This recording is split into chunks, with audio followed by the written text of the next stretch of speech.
welcome again, already in our third webinar of the HyDelta Institute. This time it's about hydrogen, the hydrogen economy and the effects of Corona also on hydrogen and how the future looks like. We do it not only with HyDelta Institute this time, but also with our mother organization, the New Energy Coalition, together. And I'm joined here with Professor Catrinus Jepma, economic professor. So I think he's the best person to talk us through the different aspects of hydrogen and what the future will unfold in that. Again, just as the last two times, if you have questions, you can put them in our chat box, and we can see them here on the screen, and I can select them and ask them to Catrinus. So I would think we'll just start. So Catrinus, welcome. You have been involved in hydrogen for a very long time, so it's good, nice to have you here. Perhaps it's good that we start off with telling the audience a little bit about hydrogen, like what is it, what do we use it for. Most people are already, I think, familiar with the value chain to a certain extent, but perhaps it's good to have first a small introduction, like what is it about? Yes, well, hydrogen is a gas, as we all know, and actually it can be used for two purposes. As an energy carrier, as a source of energy, because if you burn hydrogen, it combines with oxygen and it releases heat, so that's energy, and also as a feedstock. So if you want to make products, whatever, in the chemical industry, then quite often you need hydrogen. A typical example, of course, is ammonia for fertilizer. There the hydrogen is used as a feedstock in the chemical industry. And the refineries as well, they use hydrogen a lot. Refineries use hydrogen just to get to the right temperatures, etc. Yeah, so it's already being used, of course, in the Netherlands as well, and Europe in general, worldwide, hydrogen is a lot of usage. But of course, the interesting aspect of hydrogen is for the energy that we are talking about here today.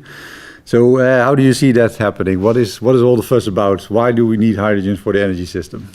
Yeah, well, so far hydrogen is just as a feedstock, so just for the chemical industry and the refineries, as you just said. So we do not really know hydrogen a lot as an energy carrier. That's something new. But if you look at the energy system, then I always make the distinction between the electrons and the molecules. Both carry energy, can carry energy, and the electrons are, we all know it, it's power, and the molecules are different shapes. It's the coal, it's the oil, it's the gas. So it's either solid or liquid or in a gas form. And that are the energy carriers that we know. Currently, about 20% of the energy system uptake is by way of electrons. So power is 20%, which means that the molecules is the other 80%. Now, I think the big problem in the energy transition we are facing, not only in this country, but also in Europe and the whole world, is that we know how to make electrons green, because we do that with the help of renewables. Now it's around 50%, I would say, is green. Well, in the in the European Union at the moment, about a third of the power that's generated is renewable, is green. So 2/3 of the power is still based on coal, and so it's still black. But if you look at the molecules, which is the 80%, then the problem is that the greening of that is going very slowly. I mean, coal is impossible to green, so we have to phase that out of the system. Liquids are a little bit greener. That's because of the mandatory measures in Europe to admix green liquids to the petrol, that we use in our cars, but it's still a few percentages only. And then the gas world is still completely, almost still based on natural gas, so fossil. There is some green gas from the biomass, amount, of course, from the farmers, so to speak, based on digestion, but that's a few percentages only. So if you look at the big block of the energy system, which is the molecules, there's not much progress yet. As I said, both in Europe and the rest of the world as well. So we're looking for green molecules. And because electrification is not entirely, it's possible to a certain extent, but especially industry and things like that is very hard to electrify. There is a natural trend during the last 50 years already for power, the role of power to grow, for electrification trend. The last about 50 years, it has been about 2% point per decade. So the current 20% was about 10% 50 years ago.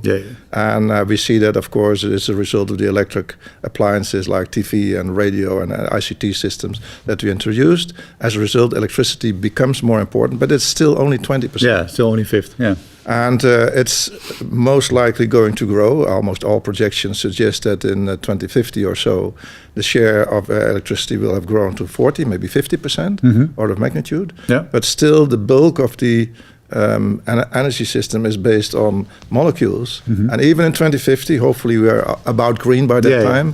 Molecules will, in any case, still be about half of the energy system. So we need also, next to greening the electrons, needs to green the molecules. And that is the big challenge that we still have to face because there's not much progress so far. Yeah, and then looking at all the alternatives for greening those molecules, hydrogen is one of the best. Few options, options. Because I mean, in the liquids, of course, we can do something, but in the gases, we can use biomass, as we have done with the digesters, to produce green gas, but there are limits to the amount of biomass available. So most experts agree that one of the really few options to get to the green gases and the green energy molecules is hydrogen produced from renewable sources, so from solar and wind, etc. Yeah. So that's the green hydrogen. That's the green hydrogen. Initially, what we use now is basically the normal hydrogen, fossil hydrogen, and then in between you have another one, a step which is the blue hydrogen. I mean, the current production of hydrogen, as I said, primarily for the industry. Is from natural gas, and the CO2 to it is released into the atmosphere. That's why we call the current hydrogen gray. There are two types of carbon neutral hydrogen. One is the one I mentioned. So you use solar or wind energy, produce power, and then from the power you, through electrolysis, generate hydrogen. That's the green hydrogen. Or you keep using natural gas, fossil gas, but you split the carbon out of the natural gas, so the hydrogen is what's left. With the pyrolysis, for example. That's one. That's a new technology. Normally, it's done with the steam reforming, and then somehow the carbon or the carbon dioxide, that's the bad part of it, is then stored underground or in products or whatever. Converted around, exactly. So, and of course, with all this new technology, like I said, is not widely acceptable or not widely used at the moment. So the demand is is still small. We need to increase that and the supply as well, of course. So there are two aspects to that, I would say. It's price development, but it's also opportunity. So you talked about it before. Relating to the gas grid, that it's easier to recycle this kind of infrastructure instead of building new ones. Relating to electrification, so something you can elaborate a little bit about, like why this is such a good idea. Can we use the gas grid? Can we use other things that we have available already? Well, there's a discussion how far we can go with electrification. Theoretically, you can, of course, continue with electrification, but at some stage you getting problems, and one is that it's extremely costly to keep going on with electrification. And the reason is that you have then to extend the electricity grid extremely much. And the electricity grid is very costly in itself to extend it. Look at the TSOs in Europe that are planning to extend the electricity grid. They easily spend tens of billions on it. Enormous amounts of so it's very expensive. Also, for the landscape, it can be an issue. So there are maybe public acceptance issues. If you really would expand the electricity grid to the largest point. And of course, it's also technically very difficult because we have a very densely populated area, specifically in northwestern Europe. So we've talked about this. So if you want to do that, then it's a headache, so to speak.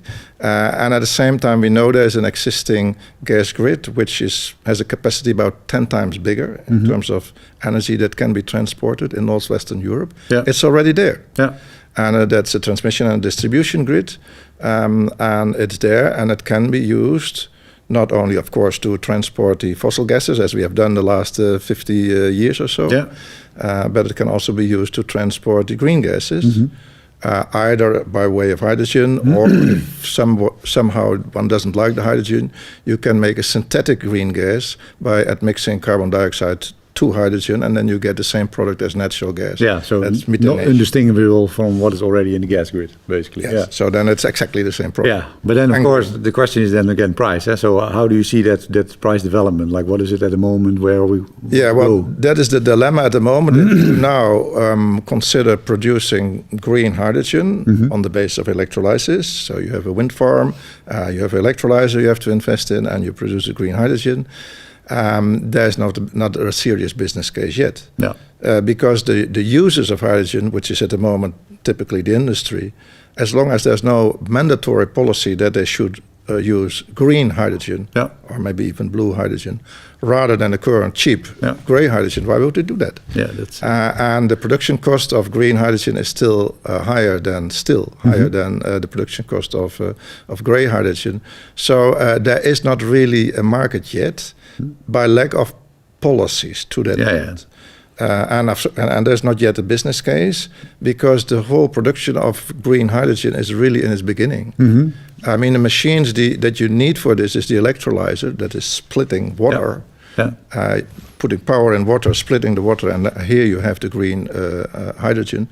It's really the capacities that you will find in the world are very, very little, simply because there's not yet a market. But the result is that the capex costs, or the investment costs for electrolyzer, are still extremely high. We are at the beginning of the learning curve, so they can come down considerably. Most experts agree, but we still have to get there. Yeah, so we have to go and start build these electrolyzers, start build and connect these things.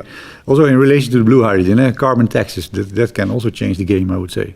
If we have some kind of carbon tax system that is enough, then at least blue hydrogen also becomes, or not blue, but gray hydrogen becomes less attractive. More expensive. but we did some calculation. For instance, in Europe, we have the European emissions trading scheme, and therefore allowances, certificates that represent a ton carbon CO2 emission reduction, and they have a price. The price at the moment is €25 or so, and of course that can fluctuate. But suppose that price would go from €25 currently to €50, which would already be a dramatic rise. Then the price differential between a kilogram of green hydrogen and gray hydrogen, and the current gap between that is €1, maybe even €1.50, is only diminished with 25 cents.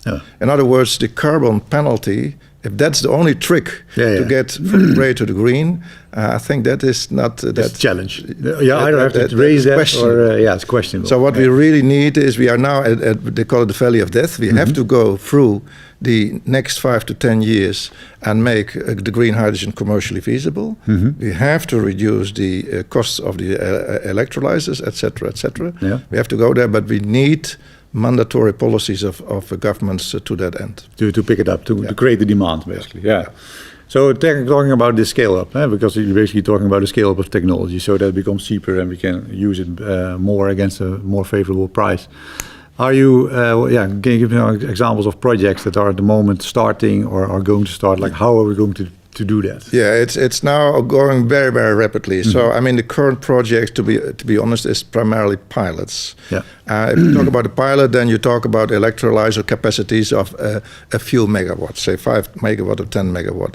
And that's testing and seeing how it works.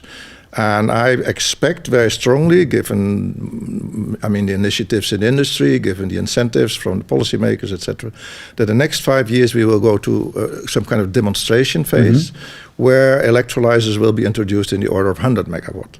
And in our own country, the Netherlands, it looks like the next few years there are going to be investments in 100 megawatt electrolyzers, several of them. And throughout Europe there will be more of them. And the real phase, the commercial phase, is the gigawatt scale electrolyzers, which is 1,000 times a megawatt, as you know. These are the big ones. They are not yet there in this world, but most people expect this to happen between 2025 and 2030. For instance, there's now an initiative in this country that in 2027, the first gigawatt electrolyzer is going to be installed, actually in this region where we live. In the north of the Netherlands, So before 2030, this country wants to have, it's also the official target of our government, 3 to 4 gigawatt capacity electrolyzer capacity installed in this country.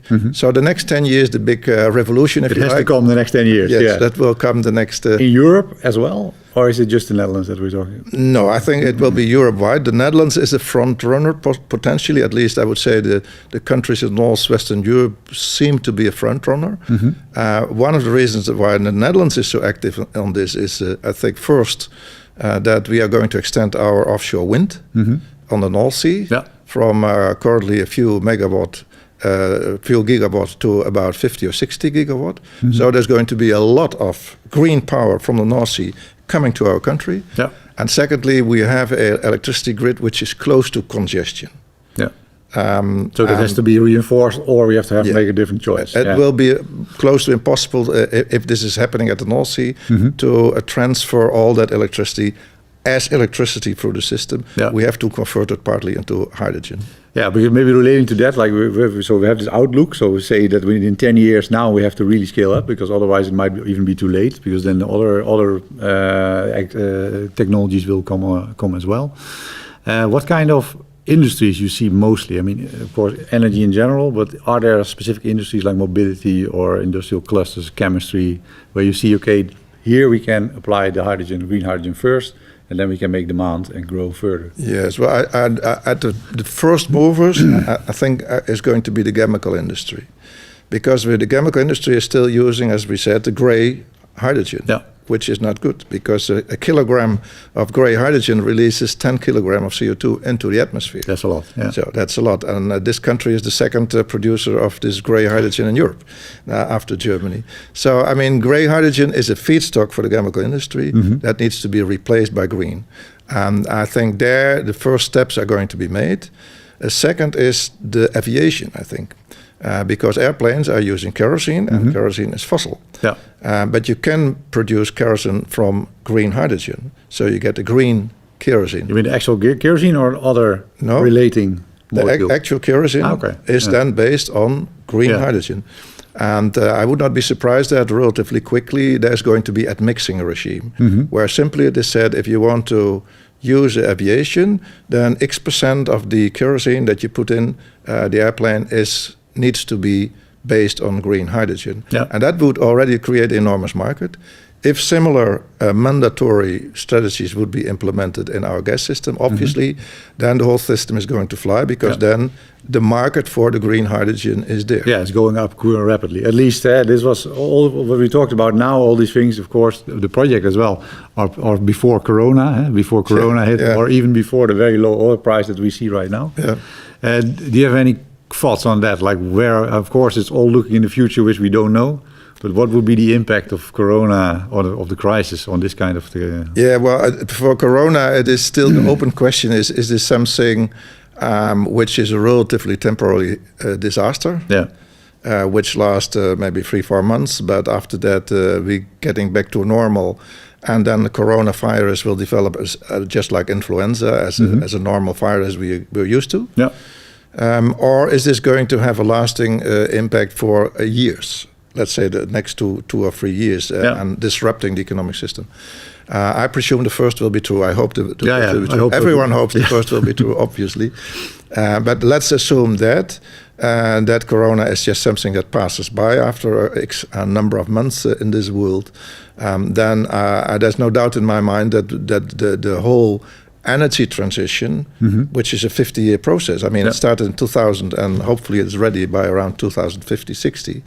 It's 50-year, will not be disrupted by Corona. So the hydrogen story will continue just as that. It could be that, but that's just a philosophical question almost, that people just, through Corona, realize that it's not all material things. Health is important, also taking care of future generations, making sure that we have green energy, so that the whole, let's say, somewhat more soft agenda in our how to say, targets of life is getting stronger, and that people just say, okay, we have dealt with Corona, and now we're going to deal with energy transition. So that's could be an impact. Additional energy within for the energy transition, so to say. The good thing, and I think in our country, is that we now launch a big fund for the, let's say, the earning capacity of our economy, which is a long-term purpose. and that it looks like that also hydrogen could benefit from that perspective. Yeah, that we can add it there. Because, of course, the billions or millions are being thrown around to sort of keep the economy running. Everywhere in the world is the same problem. But we talked about this last week with another speaker as well. Like, is it possible that you use this incentives, this money, for the energy transition, for more, I would say, the transitional topics instead of legacy industries to keep going? Yeah, it could be. I mean, there's going to be a discussion. Everyone wants to return to normal. This is why the enormous funds from the central banks and the governments are now spread around the world. 100 billion is nothing.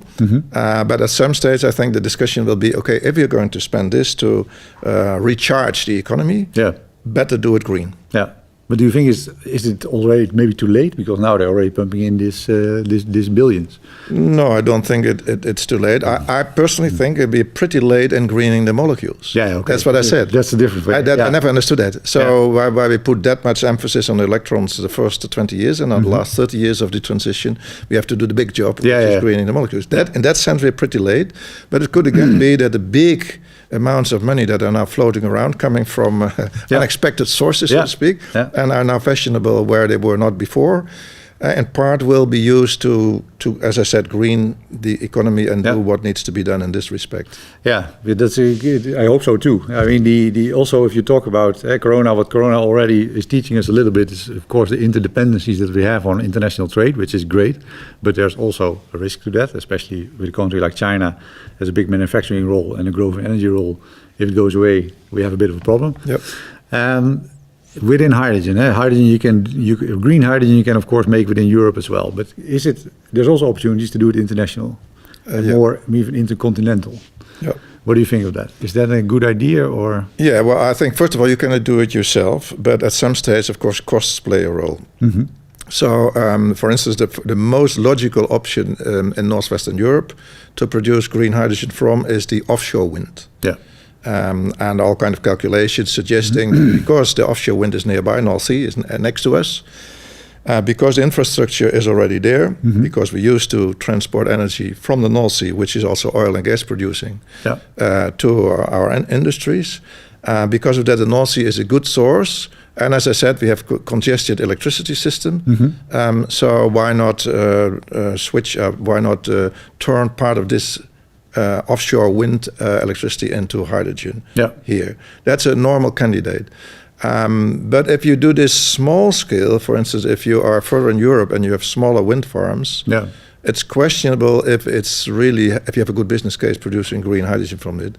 It probably needs to be done really large scale to be commercially feasible. So then you're looking around in the world, as you just said. Of course, recognizing that we have to transport hydrogen on a longer distance. That of course creates some extra costs, but it could be an interesting option. And many people are convinced that, for instance, North Africa, the Sahara area, which is solar, Middle East, which is solar potential, could in the future could produce electricity very cheaply, because that's the basis. Yeah, there it is. The cost. That's in the end, they'll decide where the hydrogen will be produced next to the transport cost. But Middle East and North Africa will be interesting sources of future hydrogen for Europe. Of course, next to this, there's the blue hydrogen, as you just mentioned. That's where the natural gas is still used, but the carbon is taken off and neutralized. And it could well be that Russia and Norway, which are currently important producers of natural gas, large volumes of natural gas, switch to producing hydrogen, or at least selling hydrogen to us, by successfully neutralizing the carbon.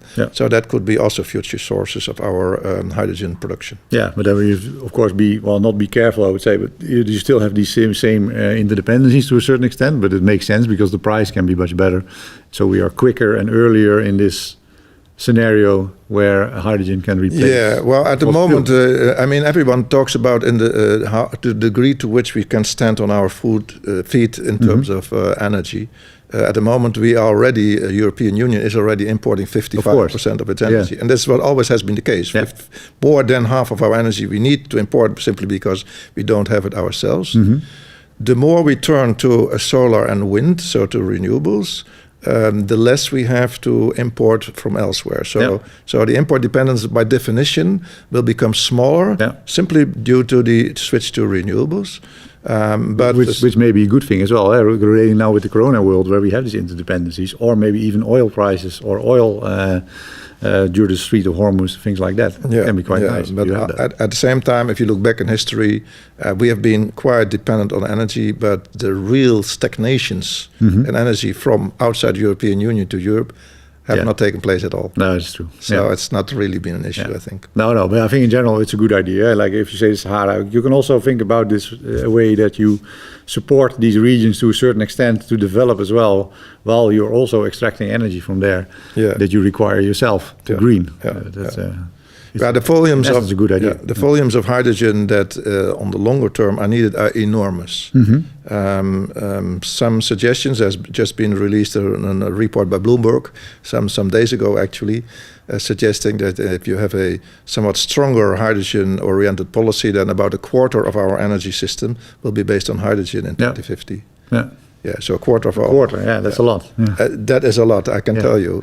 And it will be difficult for us to produce it all in our own countries, or even in Europe to produce it all in Europe. So we will become somewhat, or to a certain extent, import dependent also in terms of hydrogen in the future.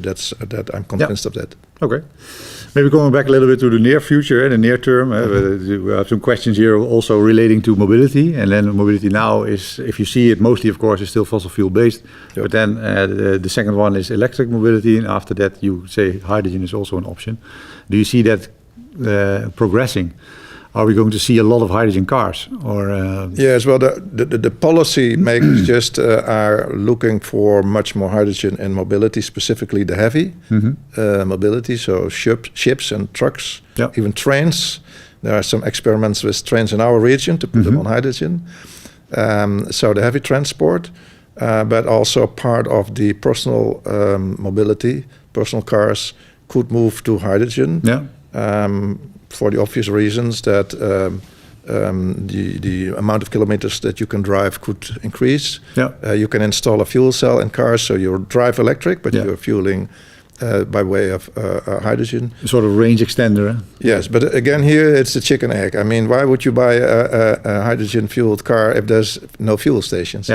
And so we have to go again through this valley of death, if you like, of chicken egg problem. But the number of tank stations for hydrogen, it's now gradually growing. So let's talk again on this 10 years from now. Let's see if they finally... If it's there, and if the cars are there, then I would not be surprised that also a serious part, maybe a quarter or so, of the personal cars is going to be fueled by hydrogen. Yeah, because most production cars at the moment, they're either related to this a lot of electrical models coming out, at least the coming time, but not so much, unfortunately, hydrogen cars at the moment. That's the chicken egg problem. Yeah, exactly. That's the chicken egg. Do you know about any policies in the Netherlands or Europe where they stimulate that to a certain extent? Is that in policy documents of the EU? Yes, well, actually, again, 2 or 3 days ago, our cabinet came with the hydrogen vision. Interesting. It's there, so it's all brand new. It's just people have hardly had time to read it, but I went through it quickly, and there you see various policies and measures that are considered to also support the introduction of hydrogen in mobility. In ships, stimulate the number of tank stations, hydrogen, all these kind of measures together make me believe that the role of hydrogen in mobility is going to grow. Okay, and maybe elaborate a little bit more on the policy. I mean, you didn't read it, maybe perhaps all of it, but can you some highlights from there, from this policy document? What did strike me that is there's a general conviction, I would say, that you can read from that document, is that hydrogen is going to be part of our energy system. There's no doubt about it. And I think also general conviction that it's in the hands of the governments if or not we're getting through this valley of death. So we need really have the support of the government that guides us through this. And also the investors, they are all willing, they are seeing this hydrogen future, but they want to know if they can expect support, for instance, from the government if they invest in, let's say, electrolyzers against the loss in the first years. Because if that's the case, then they are reluctant to do that. But if there's support, then that can be just enough for them to say, okay, this is the future anyhow, and now we're going through it.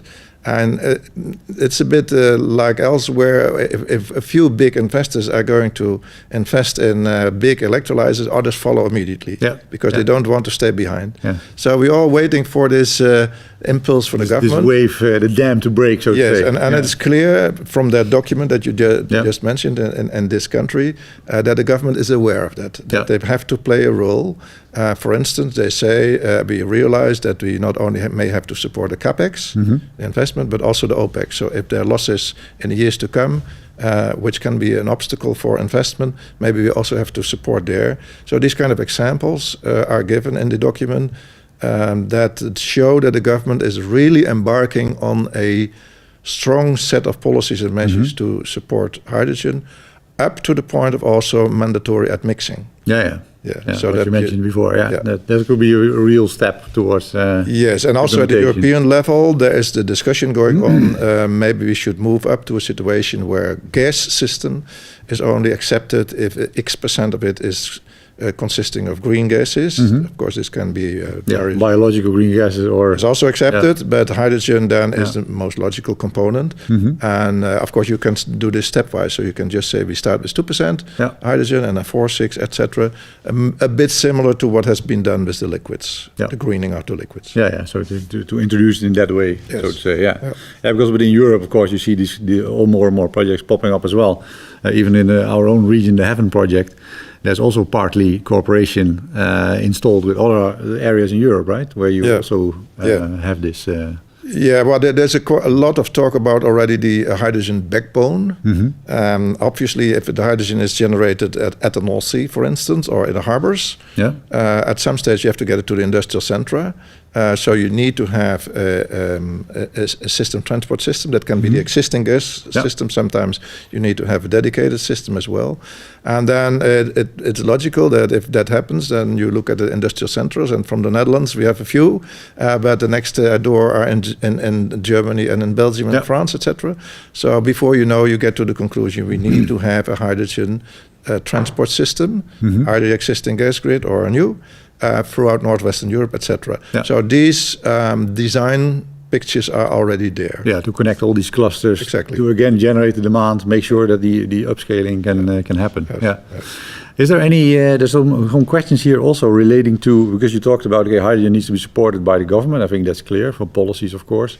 But then, do you see any risk with the current low oil and gas price for this kind of initiatives as well, since you still have to close the gap a lot?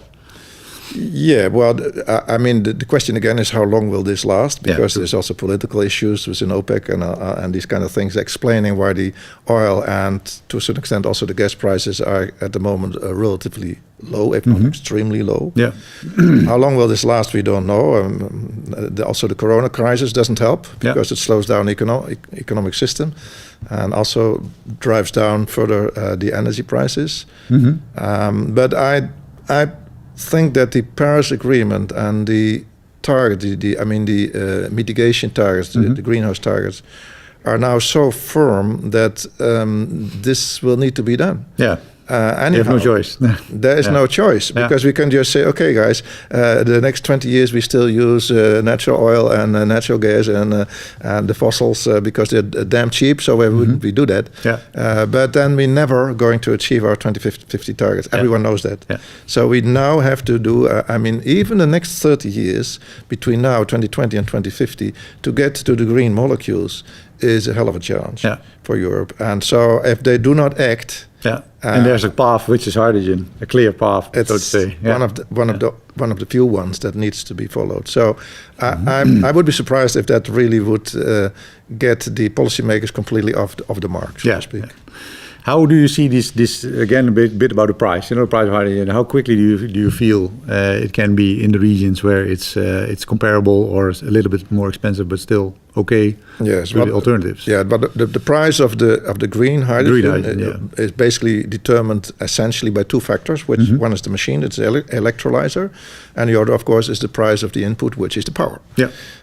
So if you are making projections for what is a kilogram of green hydrogen going to cost in the future, you must try to guesstimate to what extent the electrolyzers are now going to be cheaper. Now, the prices, the capex prices of electrolyzers have already come down worldwide with about 40% last 5-6 years. No, so they're cheaper already. Yeah. And of course, if you look at the market, it's still very small. It's nothing. The learning curve suggests, and many studies, including from the International Energy Agency, etc., Bloomberg has done again something on this recently, that it is not unrealistic to expect that the next 10 years, the capex will come down with at least 50%, if not more, for the electrolyzers. Yeah. And that is simply because of the learning effects, but also because we're going to build bigger ones, the scoping effect, and there's going to be more competition. We know that at the moment, there are electrolyzers produced in China, which are costing only a quarter of the electrolyzers that are produced here. So somehow the international competition also will help. So it's reasonable to expect that the electrolyzer price will come down with about 70% or so. Yeah, relatively 10, quickly 15 years. Exactly the same what we have seen with photovoltaics, with offshore wind in our region, etc. So the 70% in a decade looks like something that you have to remember. I would be surprised if it doesn't apply to the electrolyzers. Then the power. We are going to move to wind and solar. That means that on average, power becomes cheaper. We've seen that already, that the prices of the megawatt-hour prices of electricity have come down already considerably. But also means that a serious number of the hours of the year, maybe a quarter or so, price will be very low, maybe close to zero or even negative, as we have seen in Europe already. So electrolyzers can benefit from this.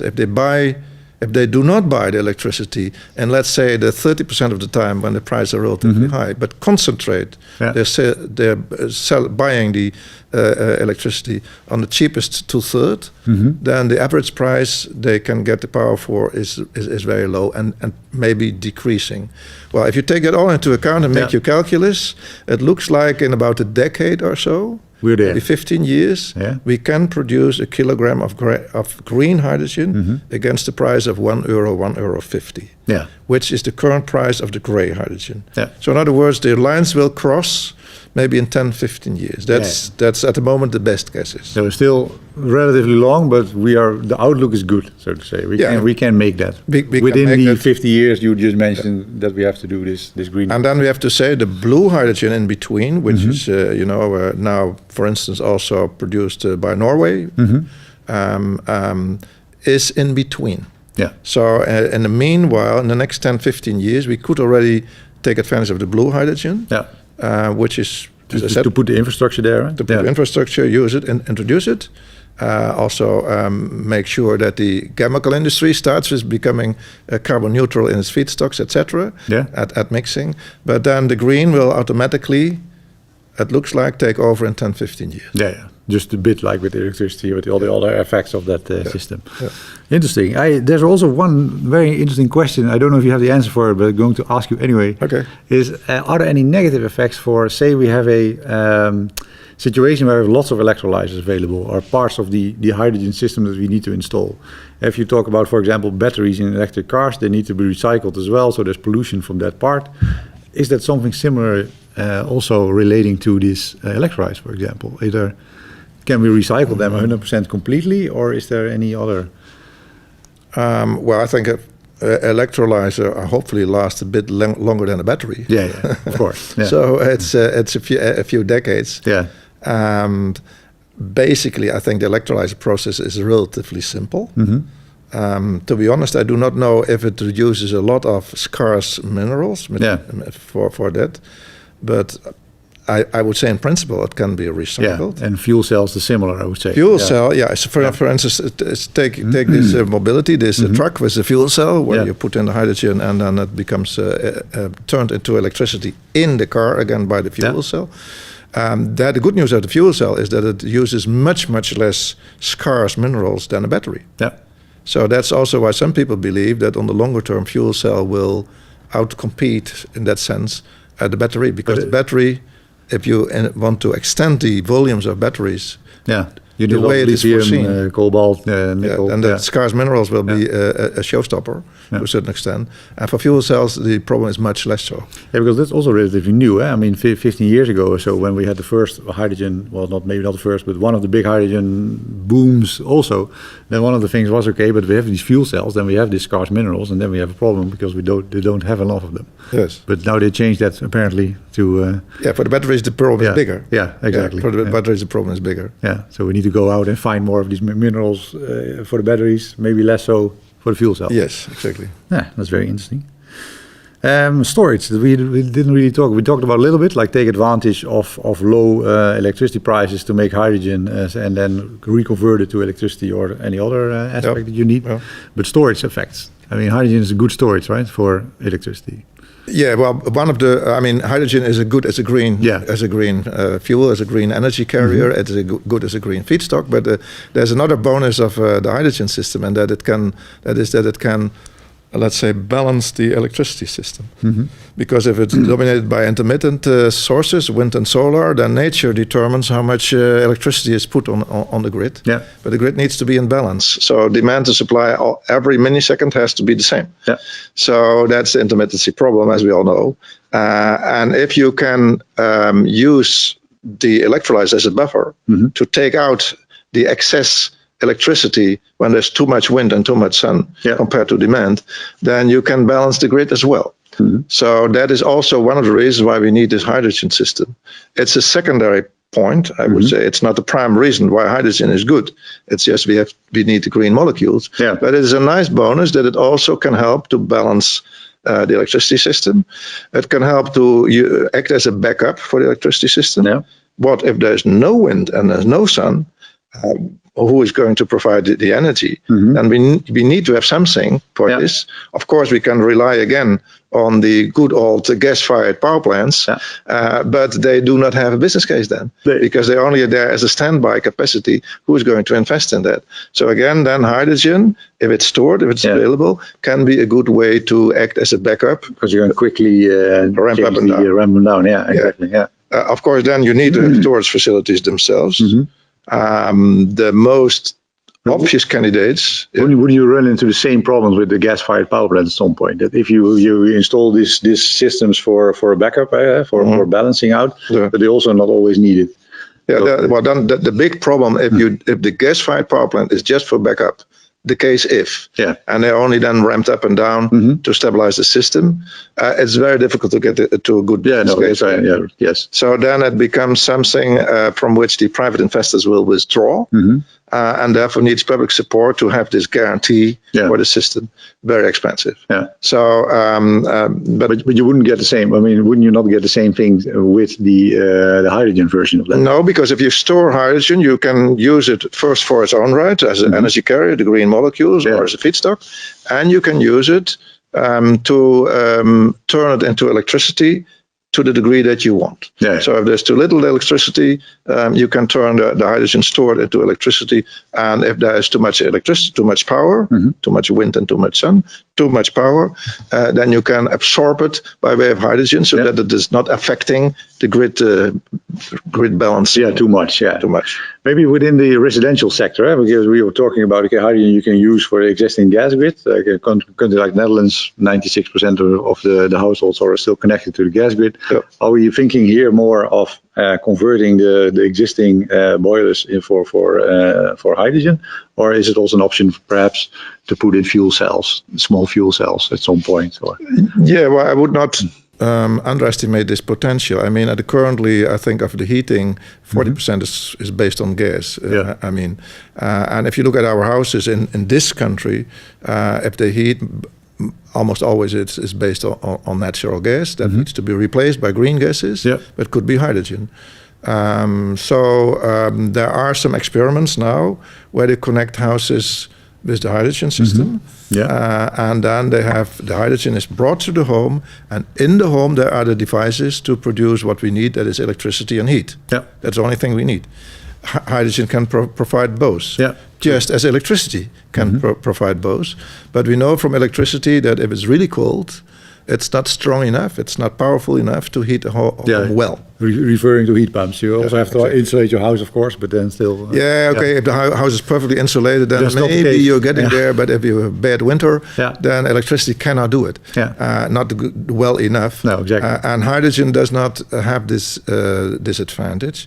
So that is why people are now gradually setting up experiments to see if you can just fuel houses by way of green hydrogen, so it's green, unlike green, not green electricity, but green hydrogen, and then in the houses have as I said, the appliances to produce the heat and the electricity that is needed, and that's all completely green. That's the alternative, so to speak. Exactly. And I know it's politically not that popular at the moment. They just say we have to get rid of the gas. Yeah, well, that's the two policies biting each other a little bit. Well, they mean we have to get rid of the natural gas, the fossil gas. I fully agree, but it does not necessarily mean that we need to get off the gas, because if it's green gas, there's nothing wrong with it. Yeah, we don't necessarily need to disconnect every household from the gas grid if we can green it to a certain extent. No, completely agreed. I think that at the moment we have discussed a lot of these aspects of the hydrogen economy, and also the relationship towards Corona and how this all unfolds. I think nobody knows what it in the future will bring. I hope, like you said, I hope that we will keep in mind that this energy transition is for 50 years, and that we need to green the molecules also a lot and quickly with the best option where hydrogen fits very well. And I would say that we stop it here, and we'll discuss. We have a lot of questions from the audience still that unfortunately we have no time for. But I would suggest that I will give them to you, Catrinus, and you can answer them, and we'll send them to all the people that are in the audience. If there's also questions related to, for example, the HEAVENN project, we also have Patrick Nummen with us that can answer these questions directly for you.